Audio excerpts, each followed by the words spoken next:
ஆகவே நேர்மையான முறையில் கொல்ல முடியாத அவனை குறுக்கு வழியில் கொல்லப் போகிறேன். முஸ்தபா,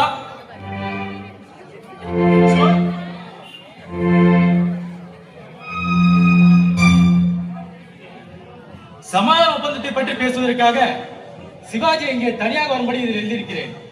இதை கொண்டு போய் அவனிடம் கொடு. அவன் தனியாக வருவான் இங்கே, நான் அவனை அனுப்பி விடுகிறேன் அங்கே. அவனை அன்போடு வரவேற்பது போல் வரவேற்று அரவணைப்பது போல் அணைத்து இந்த குத்துவாளை அவன் முதுகில் பாய்ச்சி கொன்று விடுகிறேன்.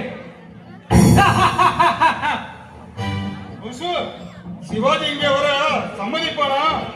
நிச்சயம் சம்மதிப்பான். ஏனென்றால் சிவாஜி போரிலே வல்லவனானாலும் சமாதானத்தை விரும்புவான். இதை கொண்டு போய் அவனிடம் கொடு.